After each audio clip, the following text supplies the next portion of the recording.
BNP সরকারের যে 180 দিন তারা অতিবাহিত করেছে, এই 180 দিন বাংলাদেশের পরিস্থিতি, রাজনৈতিক অর্থনৈতিক পরিস্থিতি কীরকম ছিল, সরকারের ব্যবস্থাপনা কীরকম ছিল, এবং এই সরকার আমরা দেখেছি 180 দিন উপলক্ষে তারা নিজেরা একটা প্রেস ব্রিফিং করেছে, একটা ইবুক পাবলিশ করেছে।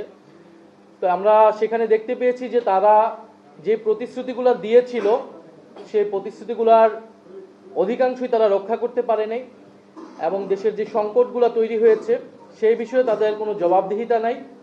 উল্লেখ্য তারা নিজেদের সফলতা দাবি করছে। তো আজকের প্রেস ব্রিফিংয়ে মূলত আমরা আপনাদেরকে দেখানোর চেষ্টা করব, জনগণকে দেখানোর চেষ্টা করব আপনাদের মাধ্যমে, যে এই সরকার কোথায় কোথায় অব্যবস্থাপনা এবং সংকটগুলো তৈরি করেছে। আজকে একটু আমাদের সময় লাগবে, আশা করি আপনারা আমাদের সাথে থাকবেন। আমরা যদি শুরু করি একদম, এই সরকার 17ই ফেব্রুয়ারি অনুষ্ঠিত প্রথম মন্ত্রিসভা বৈঠকে সরকারের 180 দিনের জন্য একটা পরিকল্পনা নির্ধারণ করেছিল, যেখানে তারা 3টি বিষয়কে অগ্রাধিকার দিয়েছিল। একটি হচ্ছে দ্রব্যমূল্য নিয়ন্ত্রণ, আইন শৃঙ্খলার উন্নয়ন এবং বিদ্যুৎ জ্বালানি সরবরাহ।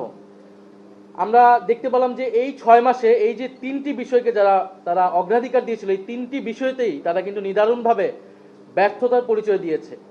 দ্রব্যমূল্যের জায়গা যদি আপনি বলেন, নিত্য প্রয়োজনীয় দ্রব্য যেগুলো আছে 10 থেকে 15 টাকা করে করে সবগুলোতেই বেড়েছে, চাল ডাল ব্রয়লার মুরগি থেকে শুরু করে, এবং জীবনযাত্রার যে ব্যয় সেটা কিন্তু ঊর্ধ্বমুখী, এবং নিত্যপণ্যের বাজারে যে সিন্ডিকেট সেটা ব্যাপকভাবে পুরোদমে সক্রিয় রয়েছে। আইন শৃঙ্খলার উন্নয়ন আমরা ডেটা দিব, তখনই আপনারা দেখতে পারবেন যে 6 মাসে বিগত 6 মাসের তুলনায়, অন্তর্বর্তী সরকারের তুলনায় আইন শৃঙ্খলার পরিস্থিতি আরও কীভাবে খারাপ হয়েছে।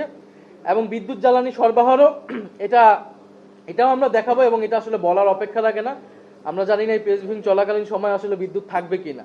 আমরা দেখেছি যে সরকারের একজন উপদেষ্টা, তথ্য উপদেষ্টা, প্রধানমন্ত্রী তথ্য উপদেষ্টা বলেছেন যে শুধু 15 বছরের দুঃশাসন এবং বিধ্বস্ত অবস্থার উপর দায় চাপিয়ে কি নিজেদের অক্ষমতা, অদক্ষতা এবং অব্যবস্থাপনা ঢাকা যাবে। অর্থাৎ আমরা দেখতে পাচ্ছি যে সরকার